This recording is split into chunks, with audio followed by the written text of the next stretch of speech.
Welcome to Botanical Trails Through the Juniper Forest. I'm your host, Brian Heater. Each week, I'll have a different guest join me to explore a pair of interesting gins. We'll chat a little bit about the gin and the distilleries, throw in a bit of trivia, hopefully laugh a bit, and then we'll go off the beaten path. Although I say that this is a podcast about gin, really this is just an excuse for me to spend time with my friends. But that'll just be our secret. Okay, let's start exploring. Thanks for joining us for episode 5. My guest today, Kelly Metzger. Kel, thanks for coming on the show. I'm excited to be here. Well, we're happy to have you. So today, I decided that we would we would discuss and try a certain style of gin. So I had mentioned some different ones in episode 1 with Jerry. So for you today, we're going to discuss London dry versus dry gins, like what makes a dry gin. So our first gin today is Highclere Castle Gin. It's out of England. Give it a try. All right. I do feel like it's fitting today because it's like gray and rainy and that feels like London, right? So, yes, I would say. I've never been, but it all I haven't seems either, that but way. Yeah.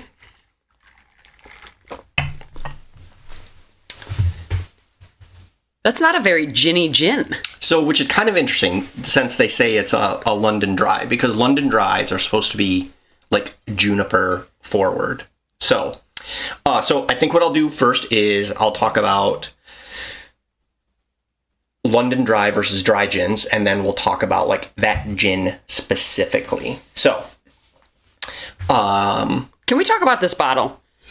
Sure. You want to talk about the bottle now? I do want to talk about the bottle now because okay. I'm distracted. It's beautiful. Okay. Well, I'll tell you what. Let's talk about the gin first, then we'll talk about the bottle, and then I'll talk about the styles. So just real quick. So this is called Highclere Castle Gin.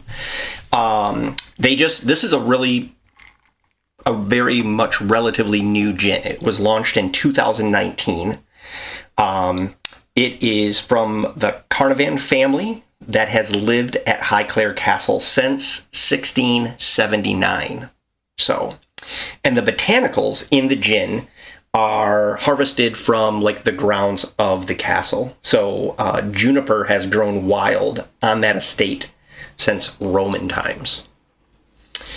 This gin has won like 71 different awards.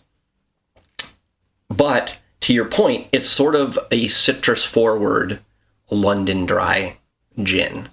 It's definitely citrus forward, and it's smooth. It doesn't. Yes. Some of the gins, maybe not London dry. I'm not the gin connoisseur, but some gins have a bite to them, like almost a little bit of a tart kind of bite at the end. And this does not have that. It's super smooth.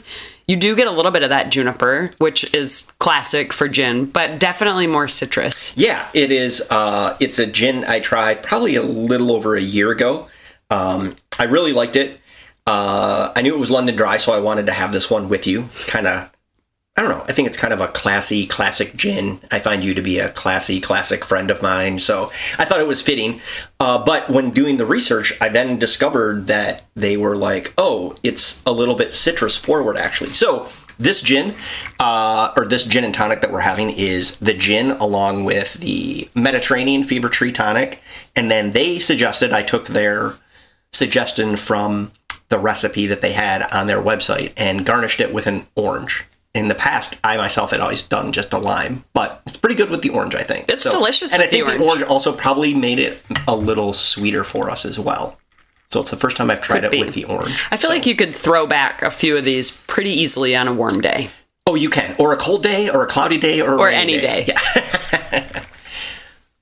So the bottle is pretty cool. Now, you had mentioned you want to talk about the bottle. So, well, the bottle's really pretty. And I almost hesitate to say this because I know you have a lot of men that listen to this, but it's almost like kind of a girly bottle. The purple, the deep purple, the royal, castle. I love that. It's just like very classic and classy. Yes. They went with the purple because it's kind of like a royal, color. The Highclere Castle, I found out, I didn't watch it, but I guess it is the castle that is filmed for Downton Abbey. Or is it Downton? I think it's Downton. Yeah, it's Downton. Whatever. that Abbey place. That show that got really popular that neither of us have watched. Exactly. And then their barcode is super interesting because it's sort of staggered. It looks almost like a skyline, but it's kind of the staggering of the towers at the castle. So I love that. What a cool thing. I mean, those are the little details that these companies do that kind of make it special and make it stand apart. That they didn't, I mean, why you don't have to put a cool barcode on it, right? It serves a purpose, but it just adds to the It's the only classiness. barcode I've ever seen like that. And I'll put a picture of it on the web or the Instagram page for the podcast, which is at the Botanical Trails. Maybe I should tell people that for the first time since we're 5 episodes in. That'd probably be good for our 3 listeners. Just let people know. Yeah. So they don't actually have a distillery at the castle. The gin is actually distilled by a place called Langley Distillery. They actually specialize in London dry gins. They're kind of like a third party, sort of like the Malfi gin that Sean and I had tried in episode 2. Okay. I've actually had another gin that distillery makes. It's called Martin Miller. It's also another London dry. That one's sort of interesting because they bring water down from Iceland and then they mix it with the botanicals there in London. So, but That's pretty cool. I thought it was pretty interesting that they use a lot of just the botanicals like on the estate of this castle to make this gin. So how many botanicals in this gin? Do we know? That is a good question. And no, I know we're not to the trivia portion, but I honestly don't know off the top of my head. But you did say they grow the juniper at the castle. Yeah, and the they have juniper since is the Roman grown. times. The juniper is just grown wild there. Yeah, since that's cool. Yeah, I actually don't know how many botanicals are in this one. I just didn't stumble upon that in my research. So this is a London dry. So a London dry gin does not have to come from London or England. London dry gin is a style of gin. So what it has to do is it has to be made by distilling natural botanicals using a neutral alcohol, and nothing can be added after the distillation process except water. So no colors or sweeteners can be added. Now, most London dries tend to have a strong juniper flavor. This one, though, as you mentioned, is really not as juniper forward as what most of your kind of classic London dry gins would be. So now, if you're ever in a liquor store, you may notice that there are also now American dry gins, New World dry gins, New Western dry gins, or just dry gins. So those are made in the same way as a London dry. So they just use natural botanicals, nothing's added after the distillation process. But they tend to be less juniper forward. So in our second half of the show, we are trying a dry gin from Los Angeles that goes down that route. So, but that is what a London dry gin is versus like an American dry or just a dry gin. So I didn't know that. I didn't wondered really why either it until I was. looked into it. So, but yeah. So if you enjoy gin but maybe don't want it as juniper forward, maybe try an American dry or a New World dry to give those a shot. So Interesting.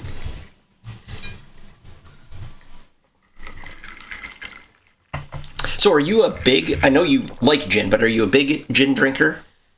I'm a seasonal gin drinker. Oh, what seasons do you enjoy gin? Right. So I tend to drink gin in the summer. Oh, okay. We have my husband's family, they're big gin and tonic drinkers, and his grandparents, it was always the thing at the family reunion, and that's probably where I started associating gin with summertime. Sure. And so gin is typically a summertime drink for me. But every once in a while, when you want something with a little bit more flavor than like your traditional vodka, soda, I love clear mixers. So I'm not like a fancy drink kind of a person. So gin would be one. If I want something with a little bit more flavor, is something I go to any time of the year. But mostly I like gin in the summer. There's just something refreshing about it to me. Yeah, especially for me, especially some of the citrus forward ones. Like that Malfi lemon one that Sean and I tried in episode 2 with like a citrus tonic and a little squeeze of lemon. Oh man, that is just like on a warm spring or summer night. It is just classic. Now, have you ever tried this gin before? I have never tried this gin. Okay. I don't even remember. You had mentioned kind of seen it on the liquor store shelf. I don't think I've ever even seen this bottle, which is why I'm probably so awestruck by. I love the matte purple and it's just something you'd see on the shelf and be like, "Ooh, that's a pretty bottle." I want to try like that I said, one. I mean, it's a relatively new gin. It's only a few years old, so I think like I said, 2019 is when it started coming out. So, but I'm starting to see it pop up in a few more places. Okay. But yeah, it is a pretty tasty, fun gin. Yeah, I've not had this one. I tend to. I'm not as well versed in my gin or experience as many as you do. I tend to go to my fallbacks, which are Hendrick's or Bombay Sapphire. I mean, those are the ones that I'll typically fall to. So those are two really good examples, though. So Bombay Sapphire is a classic London Dry. The Hendrick's is considered like a New World Dry because it's infused with cucumber. Like there's juniper in it because it has to have juniper to be a gin, but it's more like cucumber forward. Have you tried that with the cucumber fever tree tonic that's out? Oh, I have not. Yeah, it's a new tonic that you can find in some places. And I haven't tried that yet either, but I'd like to try that. Okay, yeah, I'm going to have to give that a try. Now, usually with like a Hendrick's, I'll just do it with a splash of soda water. Oh, okay. And then a slice of cucumber or a little squeeze of lime. Yeah, nice. Yeah. It's very refreshing. But good. I don't know. Now that I'm trying this one, I think, okay, I might have another go-to gin. I'm really enjoying this one. Well, good. I'm glad you really like it. From the last episode, when Miles was on, the geography champion, she had a question about what made Fever Tree Mediterranean tonic, which is what we're enjoying with this gin, what made it Mediterranean. So I did a little bit of homework. And it's not from olives. I do recall her saying, thinking olives, Mediterranean, and she doesn't like olives, so I'm pretty sure it's not from olives. And why she would think I would want anything served with olives, that just made me laugh. So, the Fever Tree Mediterranean tonic is crafted with a blend of essential oils from herbs that are gathered from around the Mediterranean shores. We will probably have to get a globe. What we should actually do is quiz Miles the next time we see her and be like, hey, can you pick out any shores in the Mediterranean? That's a great idea. So it's flavors of rosemary and lemon thyme. And then that's combined with the quinine? What's that? Yeah, I don't know. I have no idea, but I do like listening to you try to pronounce it. So yeah, I should try to do better at that. But they use less quinine. Maybe that sounded legit. Okay. I would go with that. So they use less quinine in this tonic, which makes it a little bit more lighter. They called it also more fragrant, and it's less bitter. So for me, it's sort of like almost a little bit smoother tonic, if that makes sense. I would agree with that. I wouldn't have thought that because I don't know that I've had a Mediterranean tonic, to be honest with you. But I do love how you've got the smoother gin with the smoother tonic, and maybe that's why it doesn't have that like bite in that aftertaste. Yeah, and yep. So that probably helps that as well. So there's the quinine typically in tonic. That's what gives tonic sort of that little bitter kick to it sometimes, and that quinine comes from the bark of the chinchoa trees. They produce the quinine, and locally, like in Central Africa, I believe it was the Republic of Congo, if I remember correctly from what I read, locally those trees are called fever trees, and that's where like the brand Fever Tree gets their name, because that's where they get the quinine for their tonic. So well, I've learned a lot already in the few minutes we've been talking about gin and tonics. Kelly, this is the most work I've done in a year and a half almost. So all right, would you like to do our first round of trivia? Let's do it. Okay. So I will be asking you for round one. Are you ready? Well, that's a fancy little trivia. Thanks to Jerry. Jerry is Jerry from episode 1. Got these. He was with his wife Olivia somewhere, and they got these, and he's letting me borrow it for this season. Oh, so. Well, thanks, Jerry. These are cool. Yeah. Okay. A seasonal gin produced in Edinburgh, is distilled with frankincense and myrrh. Which holiday lends its name to this gin? This might be like the one and only trivia question I have a chance of getting right. Christmas? Ding, ding, ding. Good job, Cal. Yes. I've never seen a Christmas gin. But that's hilarious because my sister-in-law, Alyssa, who will hopefully be a future guest, she always talks about how gin tastes like Christmas. So that just makes me laugh. Oh, I like that better than people saying it tastes like pine needles. Yeah, she's like, oh, it tastes like Christmas. Yeah. Okay. Is there such a thing as a Christmas gin? Well, according to that trivia question, there is somewhere in Scotland, in Edinburgh. So, interesting. Yes. And I think for sure, I know for sure, in an upcoming episode, we will be trying a couple of Scottish gins. There's a lot of actually like really good Scottish gins. So interesting. Yeah. So we will give those a try. So, well, I will go and make our cocktail for round 2, and then we'll be back after this short break. All right, we are back. Our second gin today comes to us from Los Angeles. It is called Amas Gin. It is a dry gin. And now for this episode, Kelly, you and I decided that we would try just a little shot of each gin without the gin and tonics. Get it in its purest form. Yes. So first we're going to do the High Claire that we had in the last round. So cheers. Cheers. Give this a try. Oh, like a shot. I'm just sipping it. You can like shooting it? No, you can sip it. Sorry. I just, yeah, that just went down fairly smooth. It tastes great. Smooth. You're primed, though. Like, we had a drink. We're ready to go. Yes, I'm fired up and ready to go. So. Oh, I like that. Yeah. It's almost a little bit sweet.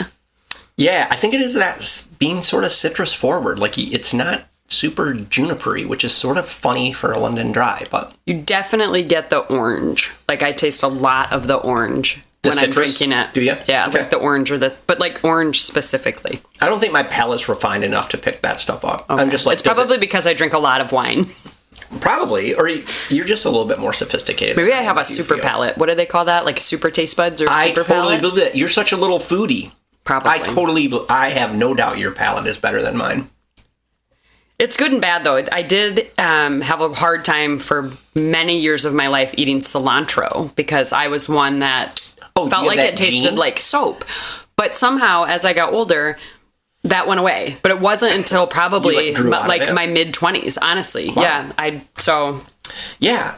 Yeah, it's like a genetic thing, I've heard.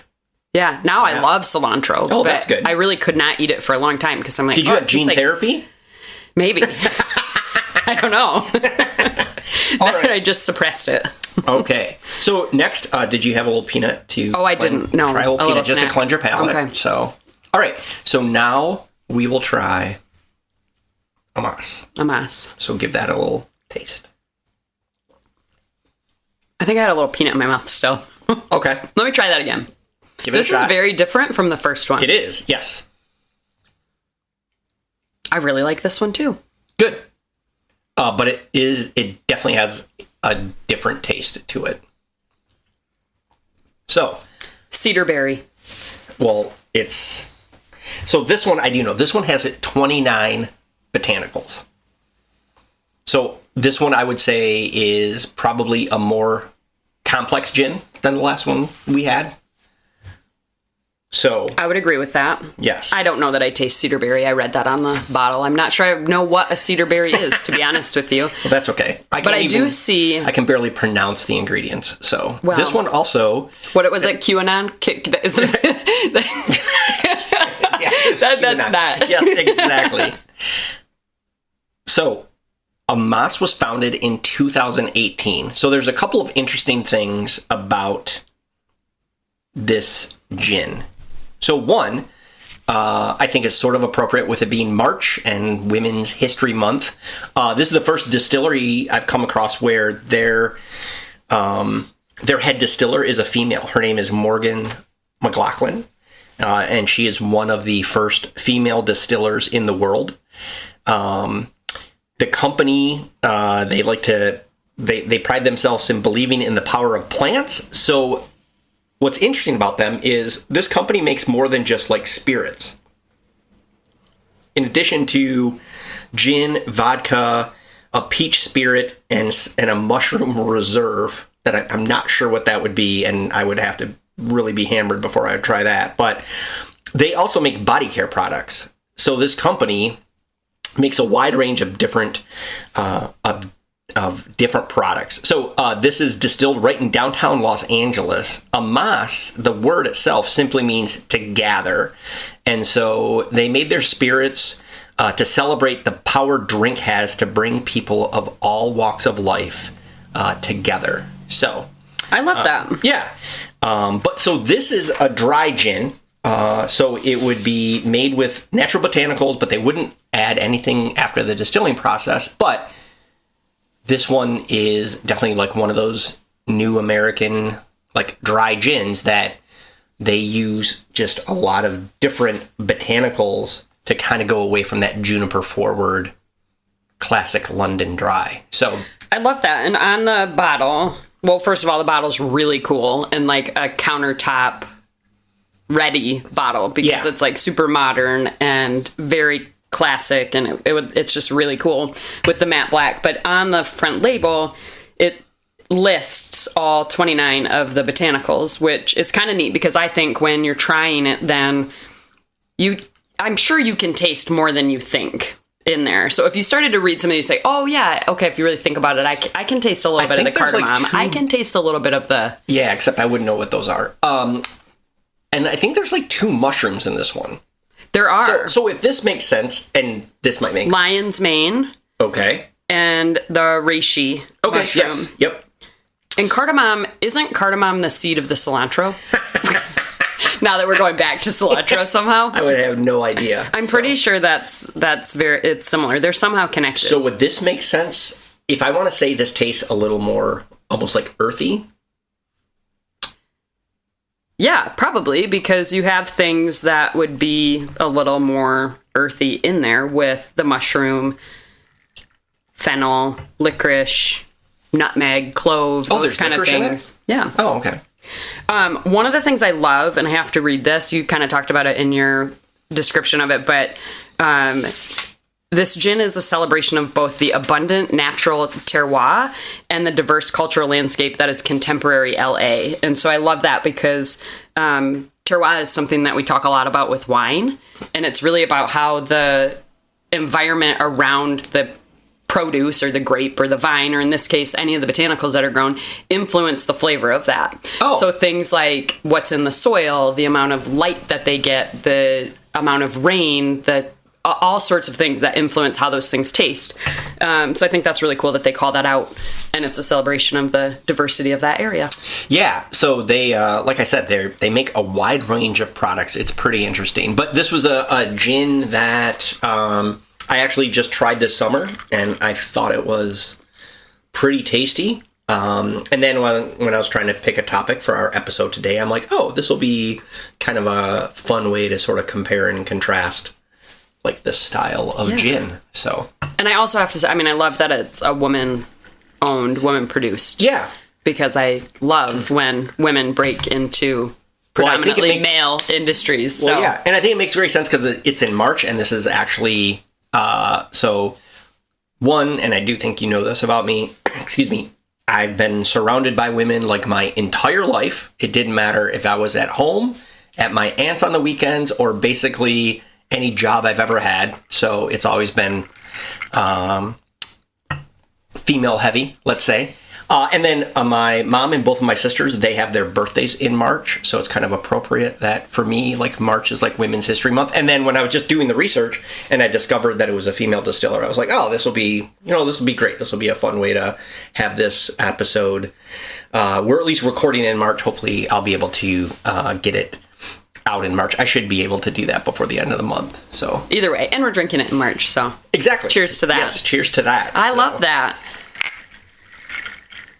Okay, so I'm drinking this one with a tonic now because I was just sipping on the gin straight, which I quite enjoyed, honestly. Yes. This one, the tonic adds a little bit of something to it, and I can't quite figure it out. So with this one, again, I went with the Mediterranean Fever Tonic. They just suggested using a premium. They did suggest using a lime, but they also said a sprig of rosemary, and the chances of me finding that or knowing what I was looking for in a produce store was going to be a joke, so I didn't even try to do that today. But I do know what a lime is, and I was able to get that for us. So perfect. I wonder what this would be like with just like on the rocks with just a little splash of soda water to give it some fizz, but not add anything in terms of So I believe what you're flavors. saying is, Brian, this spring you should come over one night and we're going to give this gin a try. That's exactly. I'm on the deck. Come over on the deck when it's warm and we'll try this again with just a little soda water. And then I do know what rosemary is. And Perfect. I actually usually have it at my house, so we can use that and That'll try be it that great. way. That'll be much better than the torture I'm putting you through. You know, rosemary kind of looks like a little pine tree. So Actually, next time you're at the store, you can look for that. Actually, I do sort of know what it looks like. Yeah. Okay. So yes. So, but yeah, this is it's a good gin. I've really enjoyed it since I've had it. But this is the only gin that they make so far. But you said they make other products as well, right? Like Yes. Yep. They make they make like personal care products as well. But in terms of like spirits, they also have a vodka that they use botanicals from around LA. They have a peach spirit. They call it impeachment. And then as I mentioned, they have a mushroom reserve. Now, normally when I see reserve, it sounds like a whiskey or something like that.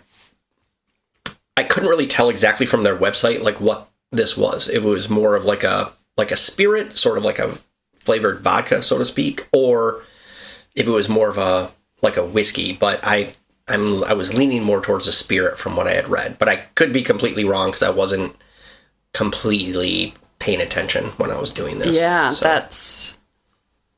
I don't know what a mushroom reserve is. I've never seen it before. I would really be hard pressed to want to try that myself. I'm just not a fan of mushrooms, but that's just me. But there's mushroom in this, so you're getting a little tiny taste of that flavor. Yes, and I think for me, that's why I think it's kind of earthy. Oh, that makes sense. It could be the peanuts as well. Well, it could be. So I do love mushrooms, and I love earthiness. So I think that's why this is one of the ones that I like. I think, but I've not had this one. So you've introduced me to 2 new gins, which is fun. And I feel it's a win. You sort of like both of them, or you like both of them. Yeah, there's, I don't meet a lot of gins I don't like so far. So you're pretty good odds here that I'd like this one, but good choices. Well, good. Well, I'm glad you like it. Would you like to do round 2 of trivia? Yes. Do I get to ask the question this time? You get to ask the question. Do I get to use the little box? Well, No. I just go right off the top. So there's. All right. Okay. In the United States, gin is defined as an alcoholic beverage of no less than what percentage alcohol content? 37.5% or 40%? 40%. Oh, that was easy. Is that right? Yeah. All right. Yeah. I had a 50-50 chance. So. And so that worked out. That was a pretty easy question. I feel like if you've ever looked at a label, like if you're gonna be like, 40%. I thought I was gonna have to guess at first, and I was gonna be like 43.5. Oh, that would have been good. Guess. Well, I mean, so. But you would have lost because usually isn't it closest without going over? Yeah, like The Price is Right. Which is a great show, by the way.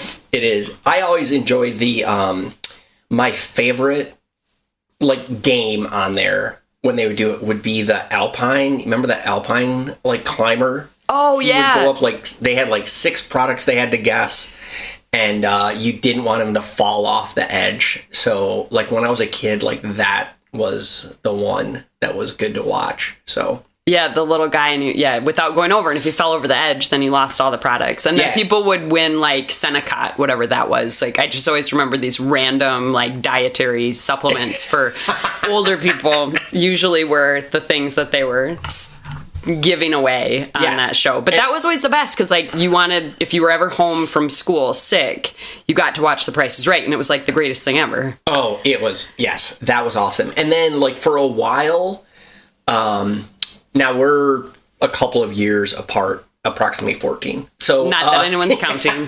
But, so for a while, like, game shows, there was a heyday for me when it was, like, Price is Right, and then...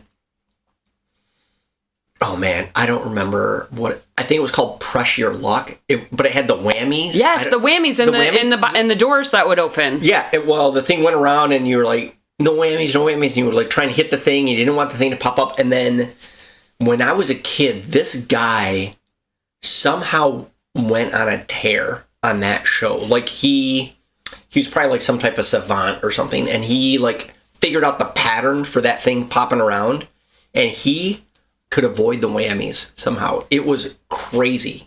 Oh my. And yeah, and I do remember that show, but I don't remember exactly like the I don't either. Point of it. That wasn't a huge. What was the one where they had to pick like the three, like all the people in the audience would be dressed in costumes, and the guy would walk up and be like, okay, which door, 1, 2, or 3, and then like sometimes it'd be like a goat, or it'd be like this like a car. Bet Your Life or something? Was that Bet Your Life? Wasn't it? Bet Your Luck? I don't know. I don't remember. I'm gonna have to look that up, but I do remember watching that one as well, and it was like you'd have to pick, and it could be like great or like nothing. Yeah, like summer times for me would have been so when you could stay home during the week, it would have been like watching The Price is Right, watching Whammy, going out and playing for a bit, and then we come in, and then my mom loves Young and the Restless, and so we'd watch Young and the Restless.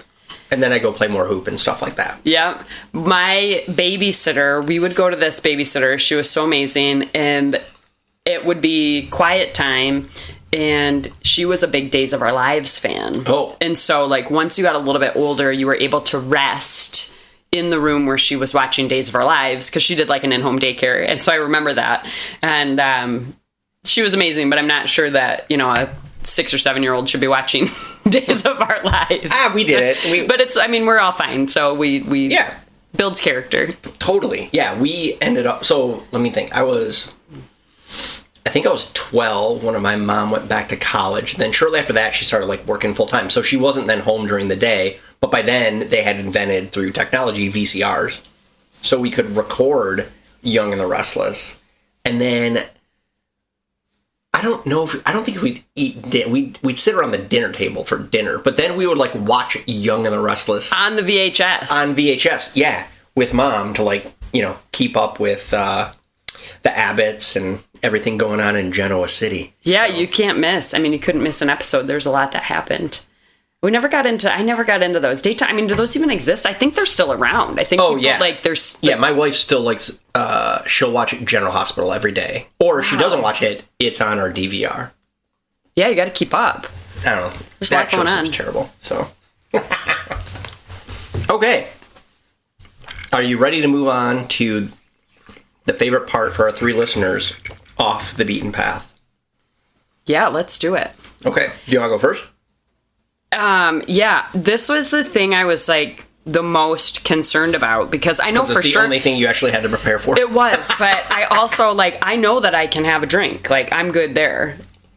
No problem. I can talk about gin, not a problem. But then I thought about it, I'm like, it was a little intimidating, because I'm like, Brian watches international films. Like, he reads a lot. I was trying to think about it, and I'm like, I don't really have a lot of off the beaten path things. And then I remembered something that I found. I don't exactly remember how I found out about this band. Okay. So I'm going to give you the story I think is true, but it might not be true. So I think randomly, through probably some sort of social media scrolling, I found the NPR Tiny Desk, where usually they have singers, songwriters, like different things. And why do they call it Tiny Desk? Do you know? I don't know. Okay. I feel like I looked it up at one point, because I had the same question. But I also, again, I don't remember. And I could completely be making this up, but this is how I think I found this. I'll call it a band, but it's really a husband-wife duo, singer-songwriters. But it was like right before the pandemic that I found this band. And I think, again, it was through the NPR Tiny Desk, and they are called the Well Pennies. The Well Pennies? The Well Pennies. Okay. And they have an album that, they have a couple of albums, actually, but it's a husband-wife or partners. I can't assume that they're married, I guess. But they're partners, and they have a couple of albums, but the one that I really like is called Murmurations. And they have a couple of songs on there, like Ooh La La is one, Blue Sky is another one. And they're super upbeat and happy and a little folky, and like they just have really good lyrics. And so on those tough days through like the pandemic when, you know, everything felt like it was falling apart. Yeah. Even the kids and I, we'd put this song on and the kids started to learn some of the words to them. And it just like everyone was in a better mood when we listened to this, because it's just, you can't not smile when you have some of that music, and it's just got the right melody and the right words. That's awesome. So they're called The Well Pennies. The Well Pennies. And what type of music would you define it as? Like folksy, or? I would say it's a little bit folksy, kind of like coffee house folk. Okay, so it's the two of them? Is it like a guitar and... Guitar, maybe, you know, tambourine here and there. Okay. But mainly Just the two of them, guitar. kinda? I believe so, but like music's not my forte. It's really fun. They have some really good songs that are make you feel good. No, that's awesome. I love it when you, so I haven't done much with Tiny Desk, but I do love it when you can find like certain avenues or channels that introduce you to new music. So the funny thing for me was, like one of the ways I would get introduced to music was on the Letterman show. He would have like, sometimes like up and coming people that, you know, I just hadn't heard. So, like, for me, I can remember I caught Michael Penn, who's actually Sean Penn's brother. Michael Penn, his first album that came out, oh man, I should use this for an Off the Beaten Path sometimes. But I remember watching him and I'm like, who is this? I like this. And that would like introduce it to me. So you should use it as Off the Beaten Path sometime now that you've talked about it, and see if one of your 3 listeners realizes it. That's genius. Yes, I will do that. But yeah, I love it when you find little things like that. Like before he got kicked off the air for, I think he like sexually harassed someone or something, but like Charlie Rose. Before that. But Charlie Rose would have like these people on, and it would introduce me to like different books or like movies and stuff like that. And it would be like, oh man, I gotta go check this out. It just sounds like super interesting. So yeah, I feel like I should. Where did you find Tiny Desk? Is it like a podcast, or where do you find that? I don't even remember. I think now you probably just Google it. What's Google? Yeah, what is that? Oh yeah, you were pre-VHS, so the Google is. No, actually, have you tried, real quick, to stay up with technology, have you tried like Chat GPT yet? Have you tried these new like AI bots that help you? No, I have They're not. Amazing. Like, real quick, I was sort of thinking about ending my sabbatical, and I went and interviewed, and then I was like, oh, I gotta do these like thank you letters. I'm like, I don't feel like doing this, and it's been like forever. I haven't had to interview for anything for like 14, 15 years. So I'm like, well, let me go check this out. So I go on there and I'm like, hey, write me a thank you letter for like this job. And it spit something out, and I didn't use it verbatim, but I'm like, oh, this gives me like a framework, and I just copied it, and then I just like added it a bit, but it was amazing. So they like answer in, so if you go into Google now or any other search engine, like you type something in and it gives you a bunch of links. This doesn't. This gives you like what you want to, like what you're asking for, it spits it out in like a natural language. That's really interesting. So you could be like, hey, I'm having 8 guests over. Give me a dinner plan for whatever. And it'll give you like recipes and like spit the whole thing out. Like, it's crazy what that thing's able to do. Crazy, like really cool, but also a little bit scary. Yeah, somewhat scary, because I don't know if you've read about, so Microsoft with Bing, they're putting this into their search engine, and it might be available to the public right now.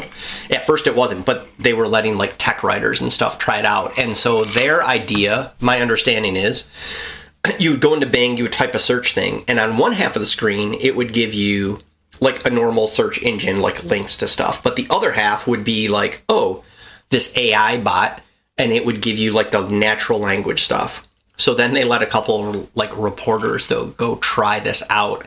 And this one guy from the New York Times was like, okay, I'm going to try and like get this thing off track. And he did.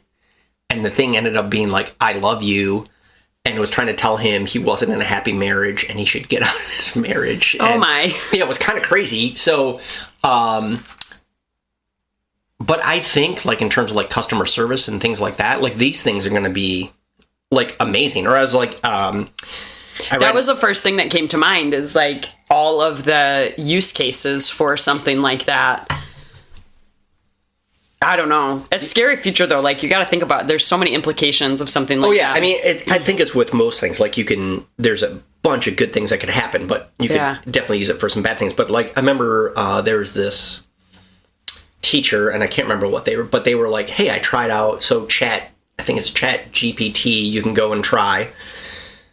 And he used to spend, like, an hour a week, like, researching something. I can't remember. And he went into this thing and tried it one day, and in 5 minutes it gave him an answer. And he was like, this freed me up for an hour that I could go spend now with my students instead of like doing this.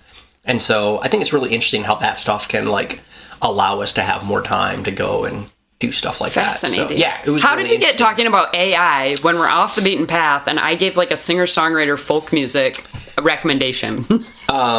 I will let you know when I go back and listen to this episode. I don't remember exactly how. Something about Google, something about technology. I don't know. Anyhow, we're a mess. So, okay, my choice for Off the Beaten Path this week is actually a graphic novel. So, you ever read graphic novels? Can't say that that's in my wheelhouse. Although I have read a lot of, would you consider Captain Underpants? Or what are the other ones? Graphic novels? So I wouldn't. Personally, I wouldn't consider that a graphic novel. It's more like it's sort of like a graphic novel, for like kids, right? So it's sort of. So the answer is no. Well. And the answer is no, I'm not really familiar with graphic novels. Anyhow, so a graphic novel, so there's a ton of, there's a lot of really good, interesting, like, graphic novels, like, out there, so, but I came across this one, and I am 90% sure it was when I was with my best friend Jim. We were in Paris a couple of years ago, and we stumbled upon this, like, comic book store that had like these graphic novels, and I was kind of looking around, and it was called Once Upon a Time in France. So it is the most morally ambiguous thing I think I have read. So it is based on a true story. It follows the life of this gentleman named Joseph Jonovici. He was a Romanian Jew who immigrated to France in the 1920s. He became kind of a scrap metal magnate, ended up becoming one of the richest guys in France. World War II breaks out. So he's a Romanian Jew. So he does everything he can to like keep his family safe. But in doing so, he is like collaborating with the Nazis, but he's also working with like the French resistance. He doesn't really trust people. He is definitely like an opportunist in terms of kind of taking advantage of the situation. But it's this true story, and you can read this book and you can be like, this guy's a villain, or this guy is like a lifesaver. Like, I was trying to think of like how would I describe it, and the best way I could describe this would be this graphic novel is like Schindler's List meets Andor. If you watched that series for Star Wars, which is kind of like the gritty underbelly of the Star Wars universe. Like there's no Force, there's no Jedis. It's just like down and dirty and grimy, and this is how the Resistance like gets going, and that's like what this graphic novel is. Like, I'm reading this thing and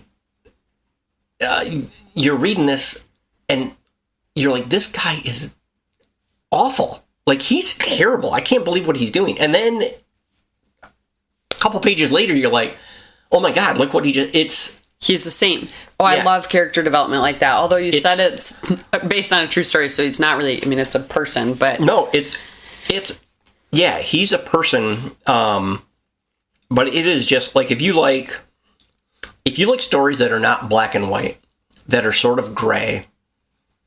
This is the one to read. This is a very gray Interesting. Story. I would say I don't see this book here much in the U.S., but you can order it easily, like online. Just make sure you get the English version, the English translation. What was it called again? It's called Once Upon a Time in France. Okay, so educate me here, and this is going to sound silly. How would you describe a graphic novel? I think like comic strips. Like, I think sort of. So they're totally not comic strips. That's not the right way, but like they're totally like comics. Like, this is just me. This is not a total. I would say graphic novels are like grown-up comic books. They tell serious stories or funny stories, but instead of it being set inside of like a novel, they use illustrations to kind of tell the stories. And it ends up they are really in a good spot to be converted into like movies or series, because they kind of like it's already almost storyboarded out, right? Exactly, yeah. So like Road to Perdition. I don't know if you've ever seen that movie. That was originally a graphic novel. Interesting. That's not like a comic book for kids or whatever, you know. Now you can get like, you know, I think there are probably comics like from Batman or Superman that can be, you know, they'll take a series and they'll bind it together, and I think that could be called like a graphic novel. But for me, like a graphic novel is more of like, it's either like a standalone story or it's like an ongoing series. Like, if you want a really interesting, good graphic novel that's going on, it's sort of set in I guess it would be sort of like science fiction, but it's called Saga.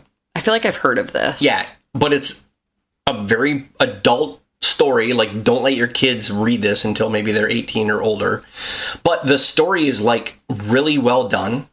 It's funny and sad and heartbreaking and interesting, but it's just a super well done. But it's just so for me, it's just a different way to tell a story. But it's really, the illustrations and pictures help to bring the story along more than like a bunch of text, like in a novel, if that makes sense. Interesting. So I can honestly say that I've never read a graphic novel. There's other than a children's graphic novel. But I would say there are a bunch of good ones out there. Maybe I'll have to give that a try and just see if I like something like that. Yeah. So like during the sabbatical, I've read graphic novels for quite a while, but like in the afternoons, it would be like, oh, I'm going to like read a graphic novel for a bit to kind of just real quick in between my gyms. Well, no, to kind of like, just kind of break up the day and move along with everything. So, but they're good. Yeah, I would definitely recommend, just in general, like giving them a try. They're you can get some really interesting stories. All right, I'm gonna give that one a try. All right, well, that sounds great. So, any last thoughts before we wrap up this episode? I feel like I learned a lot today. Oh, well, I'm glad you found 2 new gins. I found 2 new gins. And I cannot wait to try this one with soda with you on the deck this spring. That sounds amazing. Perfect. So, awesome. Well, thanks for joining us, and we will look forward to seeing you the next time. Thanks for joining us. Feel free to subscribe to us on whichever platform you listen to your podcasts. Also, I want to take a quick minute to thank Darin VanderMolen for all of his help behind the scenes. Without him, this podcast probably wouldn't even exist, and his help is greatly appreciated. Hope you have a great week, and we will look forward to seeing you the next time we go down the botanical trails. This has been a Shits and Giggles production.